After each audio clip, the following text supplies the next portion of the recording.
Kitab Dua Raja-Raja. Dua Raja-Raja pasal 1.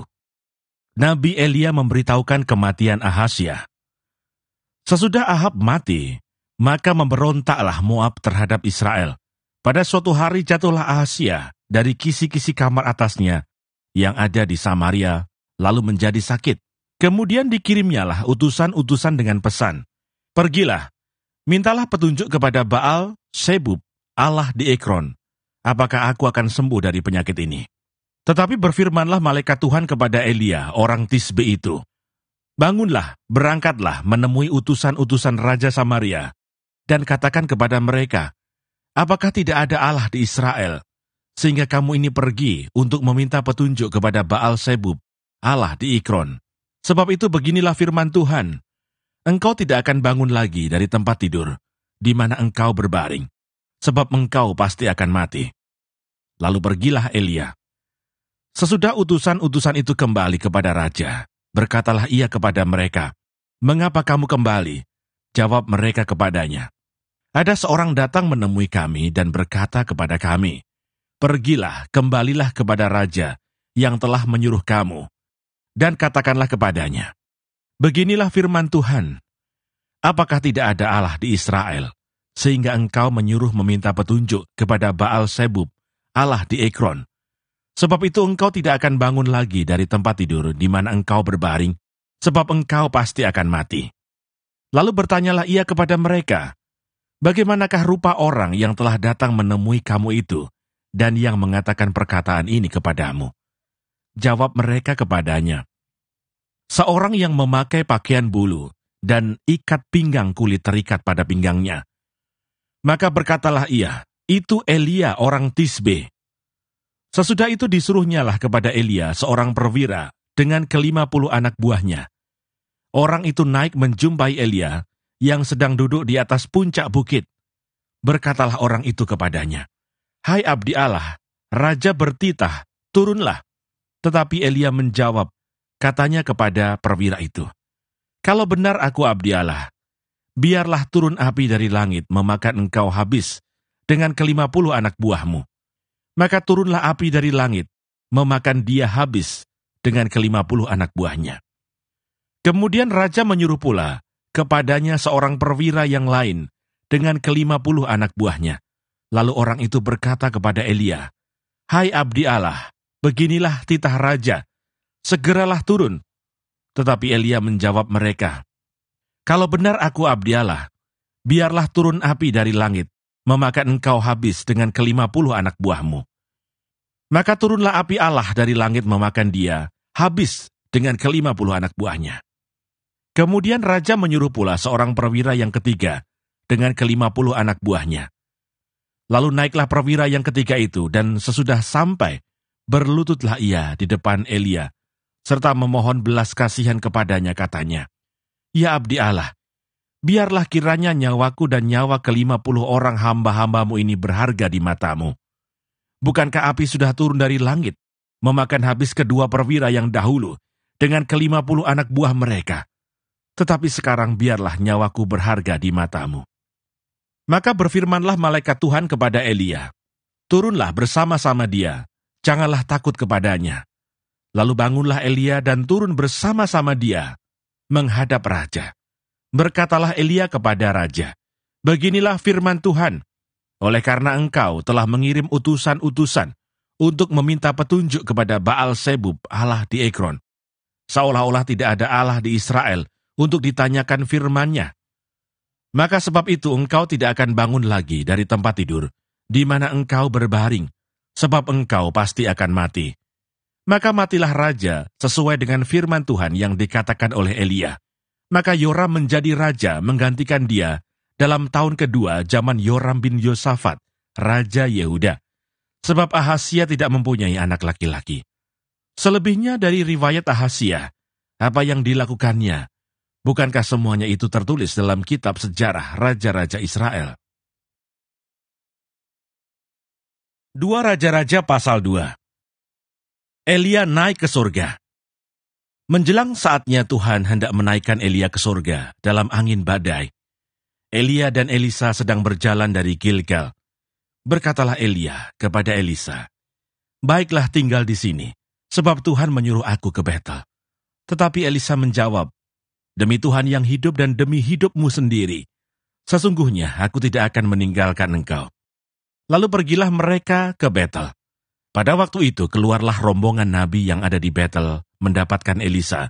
Lalu berkatalah mereka kepadanya, "Sudahkah engkau tahu bahwa pada hari ini tuanmu akan diambil daripadamu oleh Tuhan terangkat ke surga?" Jawabnya, "Aku juga tahu, diamlah."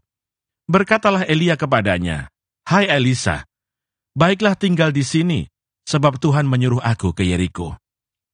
Tetapi jawabnya, "Demi Tuhan yang hidup dan demi hidupmu sendiri, sesungguhnya aku tidak akan meninggalkan engkau." Lalu sampailah mereka di Yeriko. Pada waktu itu mendekatlah rombongan nabi yang ada di Yeriko kepada Elisa, serta berkata kepadanya, "Sudahkah engkau tahu bahwa pada hari ini tuanmu akan diambil daripadamu oleh Tuhan terangkat ke surga?" Jawabnya, "Aku juga tahu, diamlah." Berkatalah Elia kepadanya, "Baiklah tinggal di sini, sebab Tuhan menyuruh aku ke sungai Yordan." Jawabnya, "Demi Tuhan yang hidup dan demi hidupmu sendiri, sesungguhnya aku tidak akan meninggalkan engkau." Lalu berjalanlah keduanya. 50 orang dari rombongan nabi itu ikut berjalan, tetapi mereka berdiri memandang dari jauh ketika keduanya berdiri di tepi sungai Yordan. Lalu Elia mengambil jubahnya, digulungnya, dipukulkannya ke atas air itu. Maka terbagilah air itu ke sebelah sini dan ke sebelah sana, sehingga menyeberanglah keduanya dengan berjalan di tanah yang kering. Dan sesudah mereka sampai di seberang, berkatalah Elia kepada Elisa, "Mintalah apa yang hendak kulakukan kepadamu, sebelum aku terangkat daripadamu." Jawab Elisa, "Biarlah kiranya aku mendapat 2 bagian dari rohmu." Berkatalah Elia, "Yang kau minta itu adalah sukar. Tetapi jika engkau dapat melihat aku terangkat daripadamu, akan terjadilah kepadamu seperti yang demikian, dan jika tidak, tidak akan terjadi." Sedang mereka berjalan terus sambil berkata-kata, tiba-tiba datanglah kereta berapi dengan kuda berapi, memisahkan keduanya. Lalu naiklah Elia ke surga dalam angin badai. Ketika Elisa melihat itu, maka berteriaklah ia, "Bapakku, Bapakku, kereta Israel dan orang-orangnya yang berkuda." Kemudian tidak dilihatnya lagi, lalu direnggutkannya pakaiannya dan dikoyakkannya menjadi 2 koyakan. Sesudah itu dipungutnya jubah Elia yang telah jatuh. Lalu ia berjalan hendak pulang dan berdiri di tepi sungai Yordan. Ia mengambil jubah Elia yang telah terjatuh itu, dipukulkannya ke atas air itu sambil berseru, "Di manakah Tuhan Allah Elia?" Ia memukul air itu, lalu terbagi ke sebelah sini dan ke sebelah sana, maka menyeberanglah Elisa. Ketika rombongan nabi yang dari Yeriko itu melihat dia dari jauh, mereka berkata, "Roh Elia telah hinggap pada Elisa." Mereka datang menemui dia, lalu sujudlah mereka kepadanya sampai ke tanah. Mereka berkata, "Coba lihat, di antara hamba-hambamu ini ada 50 orang laki-laki, orang-orang tangkas. Biarlah mereka itu pergi mencari tuanmu. Jangan-jangan ia diangkat oleh roh Tuhan dan dilemparkannya ke atas salah satu gunung atau ke dalam salah satu lembah." Elisa menjawab, "Janganlah suruh pergi." Tetapi ketika mereka mendesak-desak dia sampai memalukan, maka berkatalah ia, "Suruhlah pergi." Mereka menyuruh 50 orang. Orang-orang ini mencari 3 hari lamanya, tetapi tidak bertemu dengan Elia. Ketika mereka kembali kepada Elisa, yang masih tinggal di kota Yeriko, berkatalah ia kepada mereka, "Bukankah telah kukatakan kepadamu, jangan pergi?" Elisa menyehatkan air di Yeriko. Berkatalah penduduk kota itu kepada Elisa, "Cobalah lihat, letaknya kota ini baik, seperti tuanku lihat, tetapi airnya tidak baik. Dan di negeri ini sering ada keguguran bayi." Jawabnya, "Ambillah sebuah pinggan baru bagiku, dan taruhlah garam ke dalamnya." Maka mereka membawa pinggan itu kepadanya. Kemudian pergilah ia ke mata air mereka, dan melemparkan garam itu ke dalamnya, serta berkata, "Beginilah firman Tuhan, telah kusehatkan air ini, maka tidak akan terjadi lagi olehnya kematian atau keguguran bayi." Demikianlah air itu menjadi sehat sampai hari ini, sesuai dengan firman yang telah disampaikan Elisa. Anak-anak Betel mencemooh Elisa. Elisa pergi dari sana ke Betel, dan sedang ia mendaki, maka keluarlah anak-anak dari kota itu, lalu mencemoohkan dia, serta berseru kepadanya, naiklah botak, lalu berpalinglah ia ke belakang, dan ketika ia melihat mereka, dikutuknyalah mereka demi nama Tuhan. Maka keluarlah 2 ekor beruang dari hutan, lalu mencabik-cabik dari mereka 42 orang anak. Dari sana pergilah ia ke Gunung Karmel, dan dari sana pula kembalilah ia ke Samaria. 2 Raja-Raja pasal 3. Yoram berperang melawan Moab. Yoram anak Ahab menjadi raja di Samaria atas Israel dalam tahun ke-18 zaman Yosafat Raja Yehuda, dan ia memerintah 12 tahun lamanya. Ia melakukan apa yang jahat di mata Tuhan, tetapi bukan seperti ayahnya dan seperti ibunya. Ia menjauhkan tugu berhala Baal yang didirikan ayahnya. Namun demikian, ia masih berpaut kepada dosa Yerobeam bin Nebat yang mengakibatkan orang Israel berdosa pula. Ia tidak menjauhinya. Mesa Raja Moab adalah seorang peternak domba. Sebagai upeti ia membayar kepada Raja Israel 100.000 anak domba dan bulu dari 100.000 domba jantan. Tetapi segera sesudah Ahab mati, memberontaklah Raja Moab terhadap Raja Israel. Keluarlah Raja Yoram pada waktu itu dari Samaria. Lalu ia memeriksa barisan seluruh orang Israel. Selanjutnya ia menyuruh orang kepada Yosafat, Raja Yehuda dengan pesan, Raja Moab telah memberontak terhadap aku. Maukah engkau bersama-sama aku berperang melawan Moab? Jawabnya, aku akan maju. Kita sama-sama, aku dan engkau, rakyatku dan rakyatmu, kudaku dan kudamu. Lagi ia bertanya, melalui jalan manakah kita akan maju? Jawabnya, melalui padang gurun Edom. Maka berjalanlah Raja Israel dan Raja Yehuda dan Raja Edom. Tetapi sesudah mereka berkeliling 7 hari perjalanan jauhnya, maka tidak terdapat air untuk tentara dan untuk hewan yang mengikuti mereka. Lalu berkatalah Raja Israel, wahai Tuhan telah memanggil ketiga raja ini untuk menyerahkan mereka ke dalam tangan Moab. Tetapi bertanyalah Yosafat, tidak adakah di sini seorang nabi Tuhan, supaya dengan perantaraannya kita meminta petunjuk Tuhan? Lalu salah seorang pegawai Raja Israel menjawab katanya, di sini ada Elisa bin Safat, yang dahulu melayani Elia. Berkatalah Yosafat, memang padanya ada firman Tuhan. Sesudah itu pergilah Raja Israel dan Yosafat dan Raja Edom kepada Elisa. Tetapi berkatalah Elisa kepada Raja Israel, apakah urusanku dengan engkau? Pergilah kepada para nabi ayahmu dan kepada para nabi ibumu. Jawab Raja Israel kepadanya, jangan begitu, sebab Tuhan memanggil ketiga raja ini untuk menyerahkan mereka ke dalam tangan orang Moab.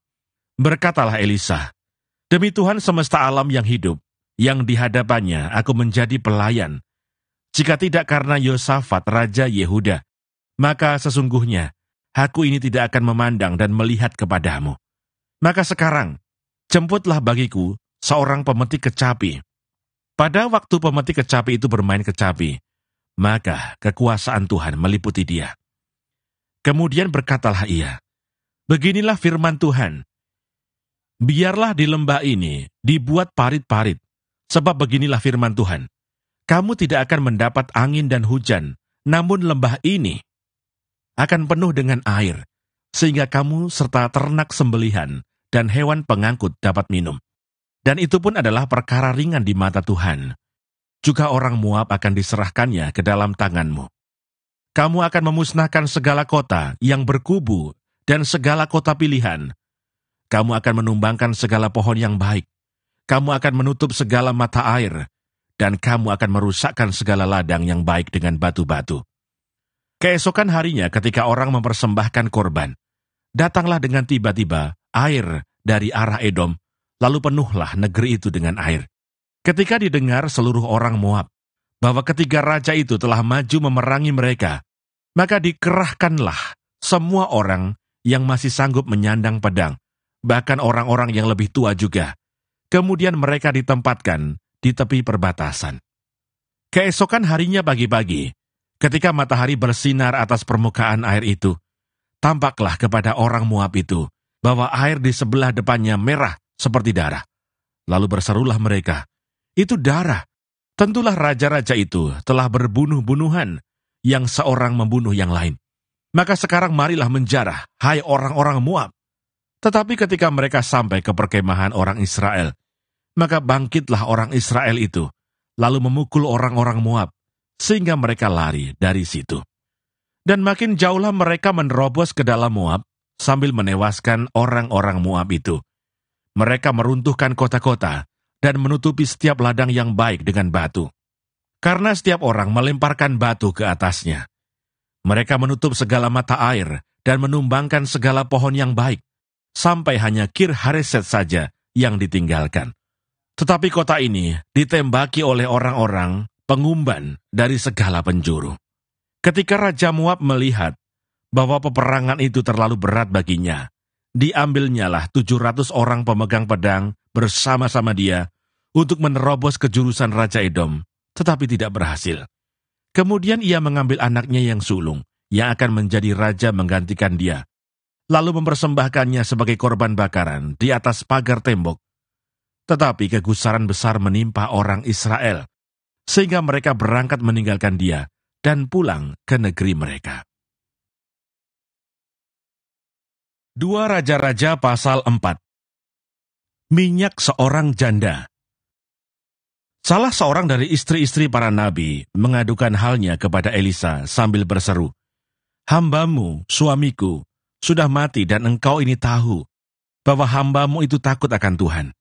Tetapi sekarang penagih hutang sudah datang untuk mengambil kedua orang anakku menjadi budaknya." Jawab Elisa kepadanya, "Apakah yang dapat kuperbuat bagimu?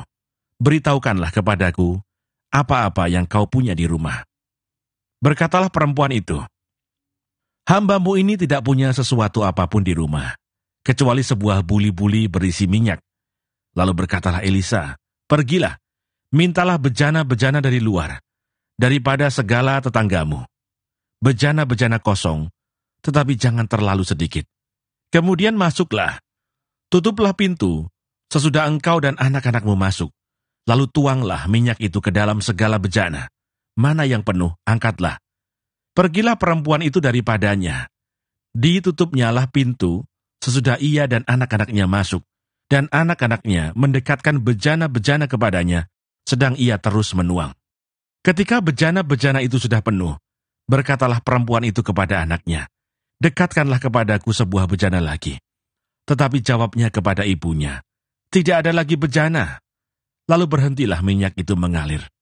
Kemudian pergilah perempuan itu memberitahukannya kepada abdi Allah, dan orang ini berkata, "Pergilah, jualah minyak itu, bayarlah hutangmu, dan hiduplah dari lebihnya, engkau serta anak-anakmu." Perempuan Sunem dengan anaknya. Pada suatu hari Elisa pergi ke Sunem. Di sana tinggal seorang perempuan kaya yang mengundang dia makan. Dan seberapa kali ia dalam perjalanan, singgahlah ia ke sana untuk makan.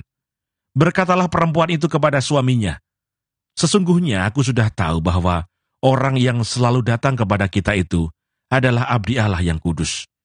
Baiklah kita membuat sebuah kamar atas yang kecil, yang berdinding batu, dan baiklah kita menaruh di sana baginya sebuah tempat tidur, sebuah meja, sebuah kursi, dan sebuah kandil. Maka apabila ia datang kepada kita, ia boleh masuk ke sana." Pada suatu hari datanglah ia ke sana, lalu masuklah ia ke kamar atas itu dan tidur di situ. Kemudian berkatalah ia kepada Gehasi, bujangnya, "Panggillah perempuan Sunem itu." Lalu dipanggilnyalah perempuan itu, dan dia berdiri di depan Gehasi. Elisa telah berkata kepada Gehasi, "Cobalah katakan kepadanya, sesungguhnya engkau telah sangat bersusah-susah seperti ini untuk kami. Apakah yang dapat kuperbuat bagimu? Adakah yang dapat kubicarakan tentang engkau kepada raja atau kepala tentara?" Jawab perempuan itu, "Aku ini tinggal di tengah-tengah kaumku." Kemudian berkatalah Elisa, "Apakah yang dapat kuperbuat baginya?" Jawab Gehazi, ia tidak mempunyai anak, dan suaminya sudah tua." Lalu berkatalah Elisa, "Panggillah dia." Dan sesudah dipanggilnya, berdirilah perempuan itu di pintu. Berkatalah Elisa, "Pada waktu seperti ini juga, tahun depan, engkau ini akan menggendong seorang anak laki-laki." Tetapi jawab perempuan itu, "Janganlah tuanku, ya abdi Allah, janganlah berdusta kepada hambamu ini." Mengandunglah perempuan itu, lalu melahirkan seorang anak laki-laki pada waktu seperti itu juga, pada tahun berikutnya, seperti yang dikatakan Elisa kepadanya. Setelah anak itu menjadi besar, pada suatu hari keluarlah ia mendapatkan ayahnya di antara penyabit-penyabit gandum. Tiba-tiba menjeritlah ia kepada ayahnya, "Aduh, kepalaku, kepalaku!" Lalu kata ayahnya kepada seorang bujang, "Angkatlah dia dan bawa kepada ibunya." Diangkatnyalah dia, dibawanya pulang kepada ibunya. Duduklah dia di pangkuan ibunya sampai tengah hari, tetapi sesudah itu matilah dia. Lalu naiklah perempuan itu, dibaringkannyalah dia di atas tempat tidur abdi Allah itu, ditutupnyalah pintu dan pergi, sehingga anak itu saja di dalam kamar.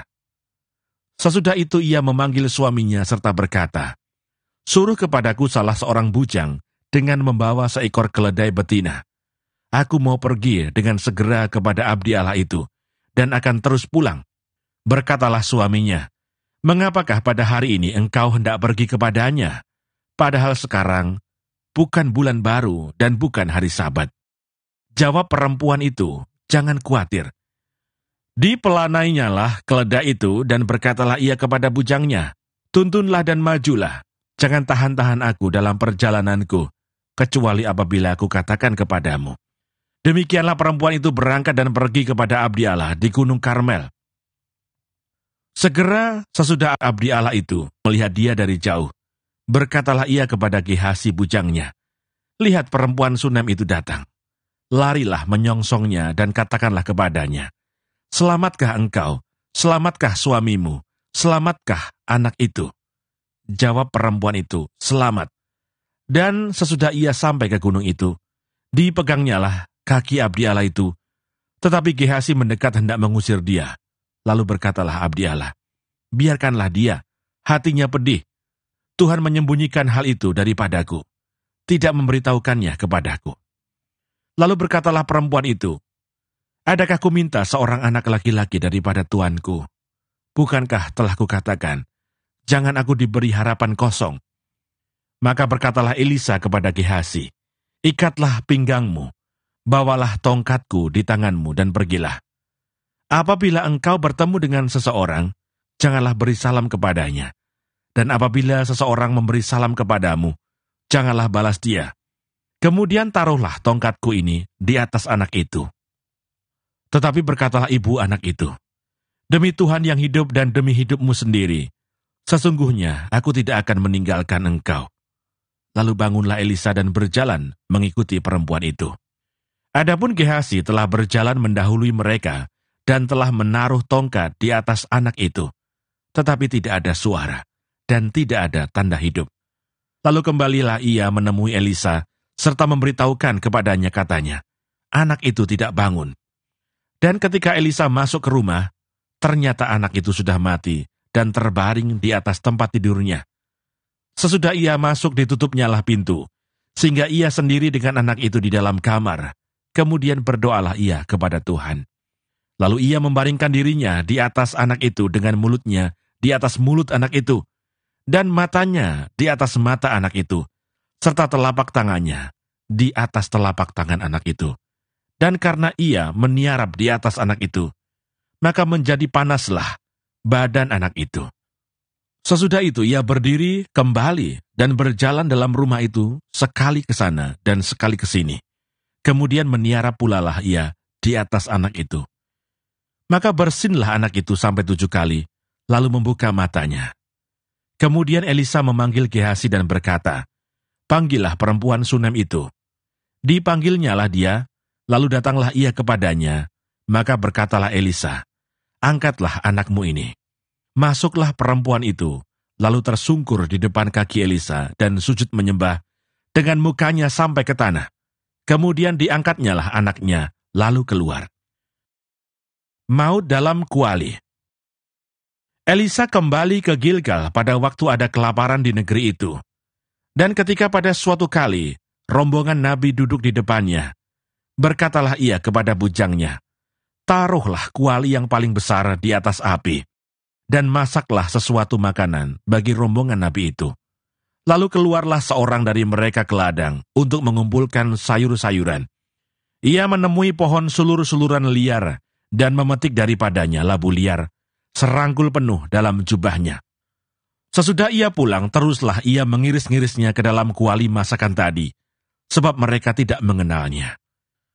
Kemudian dicedoklah dari masakan tadi bagi orang-orang itu untuk dimakan, dan segera sesudah mereka memakannya, berteriaklah mereka serta berkata, "Maut ada dalam kuali itu, hai abdi Allah," dan tidak tahan mereka memakannya. Tetapi berkatalah Elisa, "Ambillah tepung." Dilemparkannyalah itu ke dalam kuali serta berkata, "Cedoklah sekarang bagi orang-orang ini, supaya mereka makan." Maka tidak ada lagi sesuatu bahaya dalam kuali itu. Memberi makan 100 orang. Datanglah seseorang dari Baal Salisa, dengan membawa bagi abdi Allah roti hulu hasil, yaitu 20 roti jelai, serta gandum baru dalam sebuah kantong. Lalu berkatalah Elisa, "Berilah itu kepada orang-orang ini, supaya mereka makan." Tetapi pelayannya itu berkata, "Bagaimanakah aku dapat menghidangkan ini di depan 100 orang? Jawabnya, "Berikanlah kepada orang-orang itu, supaya mereka makan. Sebab beginilah firman Tuhan, orang akan makan, bahkan akan ada sisanya." Lalu dihidangkannyalah di depan mereka, maka makanlah mereka dan ada sisanya, sesuai dengan firman Tuhan.